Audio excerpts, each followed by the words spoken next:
যত পুরুষ যত যুবক মদ খায় সবার কখনোই তৃপ্ত হয় না, আরো নেশা বাড়ে।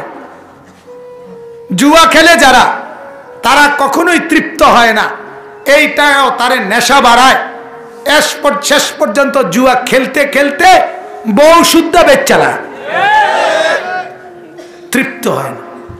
সেদিন এক ছেলে আসছে দূর থেকে আমার কাছে, সে আমারে বলতেছে ওই বগুড়ার থেকে, মাদ্রাসায় আইসা জড়ায় ধরে কায়দা বলতেছে মোবাইলে অনলাইনে 30,000 টাকা নিয়ে জুয়া খেলতে নামছে, 2.5 লাখ টাকা জুয়া খেললা নষ্ট করে দিছি হুজুর।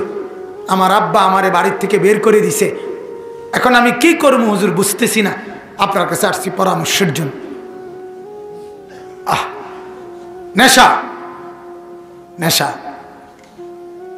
জুয়া কি করে না, তৃপ্ত করে না, ফকির বানায় দেয়, আরো বাড়ায়, আরো বাড়ায় দেয়। জিনা ব্যভিচার পরকিয়া, সে তৃপ্ত হয় না। যেই পুরুষ স্ত্রীকে বাদ দিয়ে অন্য নারীর সাথে অবৈধ সম্পর্ক করে, ওই অসভ্য কোনোদিন তৃপ্ত হয় না। যেই মহিলা নিজের স্বামীকে বাদ দিয়া অন্যকে রূপ আর যৌবন দেখায়, ওই অসভ্য মহিলা কোনোদিন তৃপ্ত হয় না, সারা পৃথিবীর বেড়া দেখাইয়াও তৃপ্ত হয় না। গুনাহ তৃপ্তি দেয় না,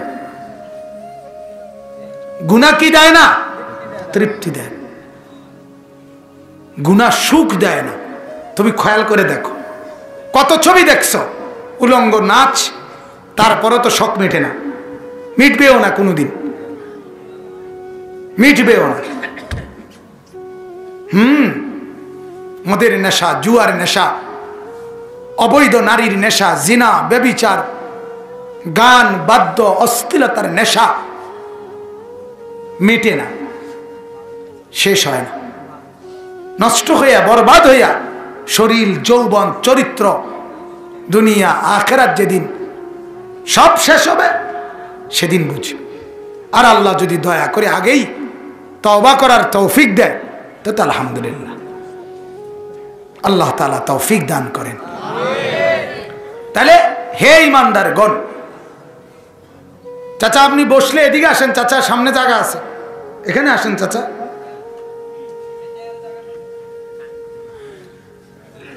ইয়া আইয়ুহাল্লাযীনা আমানু, তাহলে 1 নাম্বার কথা, হে ঈমানদারগণ, রব্বুল আলামিন বলেন হে আমার বন্ধুগণ।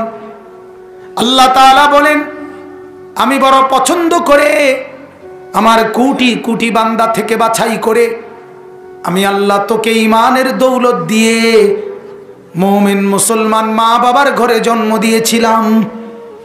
আল্লাহ বলেন বান্দা এটা আমার ইহসান, আমার দয়া, আমার অনুগ্রহ। হিন্দুর ঘরে যেই বাচ্চা হয় সেটা আমারই দেওয়া, কাফেরের ঘরে যেই সন্তান হয় সেটাও তো আমারই দেওয়া। আমি আল্লাহ চাইলে তোকেও তো সেখানে দিতে পারতাম, পারতো কিনা? রব্বুল আলামিন বলেন হুয়াজতাবাকুম, হুয়াজতাবাকুম, আমি আল্লাহ তোমাকে বাছাই করেছি। যদি বলেন আল্লাহ আমাকে কেন মুসা নবীর জামানায় দিলেন না, এই সময় দিলেন, আল্লাহ বলেন আমার পছন্দ হইছে বলে দিছি। আমার পছন্দ নষ্ট করো না, আমার পছন্দ নষ্ট করে দিও না। যুবক তুমি আল্লাহর চয়েস, আল্লাহর পছন্দ, তোমাকে দিয়ে আল্লাহ দিন, তোমাকে দিয়ে আল্লাহ ইসলাম বানাইতে চায়, এই জন্যই মুমিনের ঘরে জন্ম দিছে। আমি চাইছিলাম জেনারেল লাইনে বড় পড়ালেখা করতাম, আমার আব্বা দেয় নাই। আজ আমি বুঝি আমার আসমানওয়ালা যেন বলছে আমি তোকে আমার কোরআনের জন্য বাছাই করছি।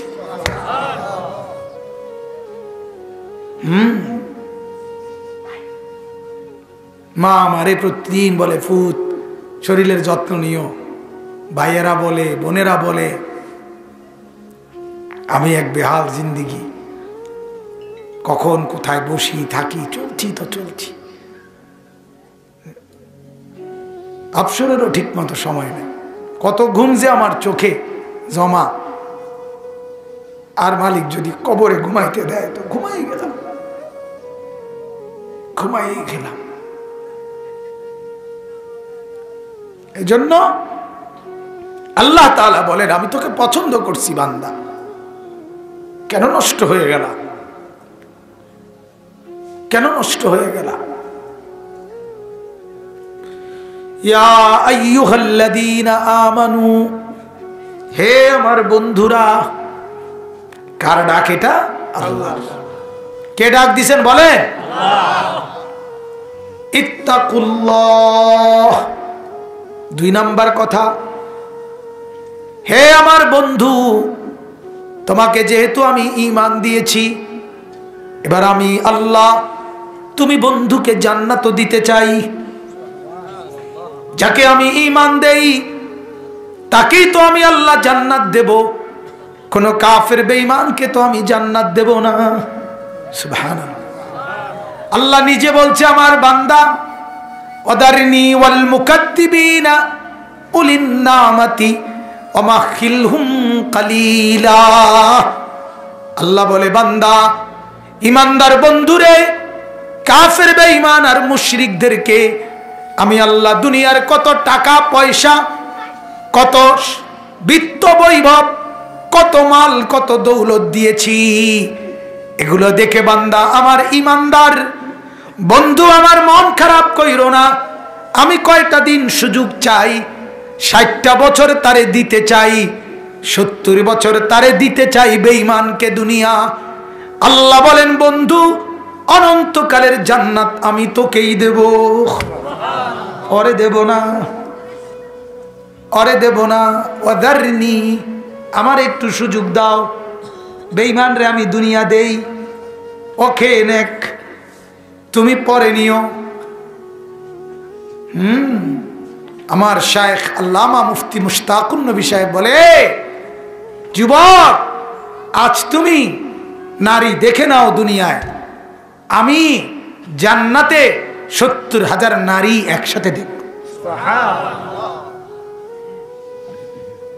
যুবক আজ তুমি গান শুনে নাও, আমি জান্নাতে হুরদের গান শুনব। হুরেরা গাইবে, নাচবে, জান্নাতের গাছ দুলবে, জান্নাতের লাইট কানাদিল আল জান্নাহ, আল্লাহর নবী বলছে জান্নাতের লাইট গুলো পর্যন্ত হেলবে দুলবে। মিছা কথা মনে হয়? হ্যাঁ, কোরআন তো রূপকথা না, এটা নাটকের গল্প না, সিনেমার গল্প না, বানোয়াটি গল্প না। 1450 বছরে কোটি কোটি মানুষের চোখ এটা পরীক্ষা করছে, কোনো ভুল আছে কিনা, অসত্য আছে কিনা, অশুদ্ধ আছে কিনা, অযৌক্তিক কথা আছে কিনা, অবাস্তব কথা আছে কিনা। বন্ধুর নজরও পড়ছে এটা, শত্রুর নজরও পড়ছে এটা, পড়ছে কিনা? কাফের বেঈমানরাও এটার দিকে চাইছে, ইমানদাররাও তো চাইছে। বন্ধু শত্রু কেউ মিলে কোনো ত্রুটি বের করতে পারে নাই।